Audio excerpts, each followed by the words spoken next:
I think is that we work to reshape the way that people view harm, because that's one of the biggest issues in the system, is that when a perceived harm is done, when a young person does something wrong, immediately they're criminalized. And we have to look at harm in the same way that we would want people to look at us if we create a harm, with forgiveness, the ability to learn from your mistakes.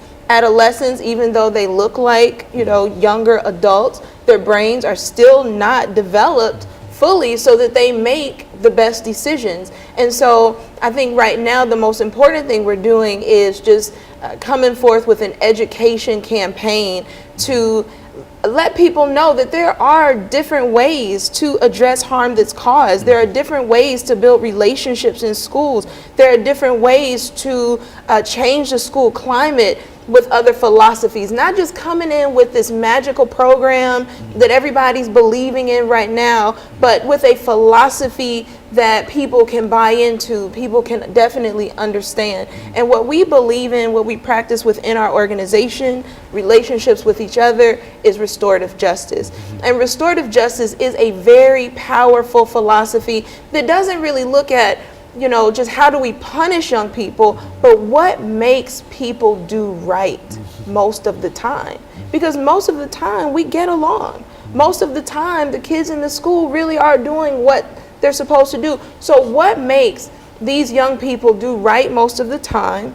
And when they don't do right, when they make a mistake or make a bad choice, what can we do to address the harm, to allow them to make right and repair the harm, and then reintegrate back into the classroom, into the school system with dignity? Well, it appears to me that one of the elements in terms of this movement from schools to prison has to do with this idea of zero tolerance. Why don't you, because I think that was what you got caught on.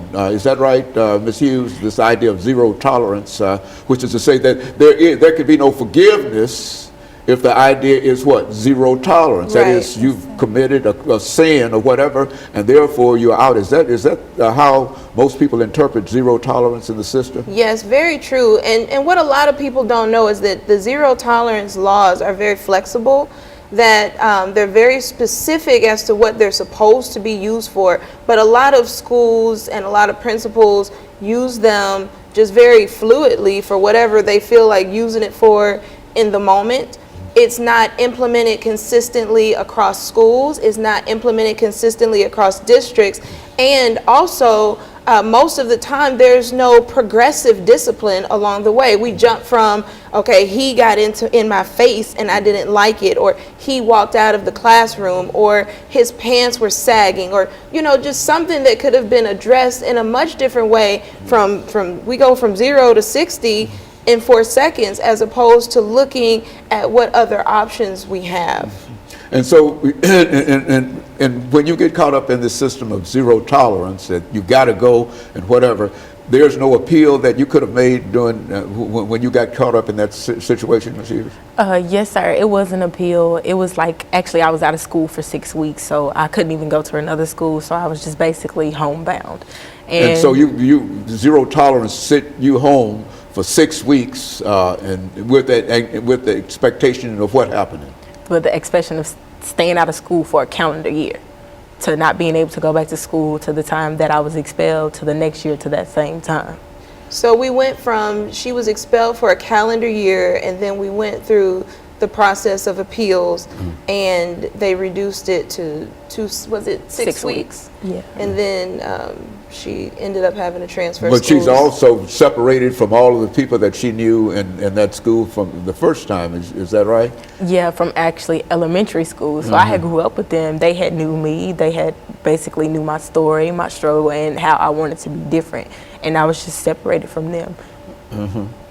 Oh well, Pastor Walker, what can you say about how you can, outside of what she's doing, to make this a much wider sweep in terms of making sure that folks come to an understanding of what's going on? Well, the blessing, Dr. Haney, in Ms. Hughes' life is that she has somebody to speak up for her. And had she not had a voice other than her own to speak on her behalf, then she'd have just been pushed out of the system for that year. And then what could have happened to her mindset over that period of time, you know, we don't know.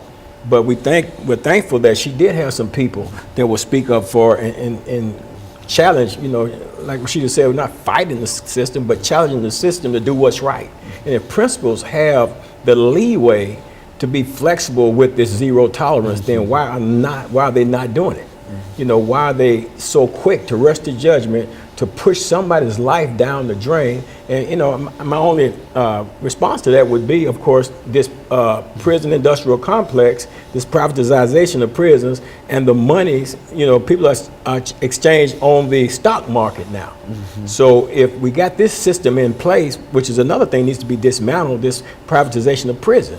Because I mean, now you got judges and everybody getting caught up with selling, you know, people into the prison system. Then you got the school to prison pipeline, which definitely got to be challenged, got to be broken up, so that we can stop people from being funneled from the third grade, identifying the third grade. Very good, going to the prison. Absolutely. Very good. And of course, let me thank the three of you for coming by, Ms. Hughes and Ms. Fatuga, and Pastor Walker for giving us that excellent information. And I think that it sort of laid the foundation for folks to see things a little different in terms of what is really happening in the system. And of course, we'll be back with our audience next week for another informative edition of Comments. Thank you and good morning.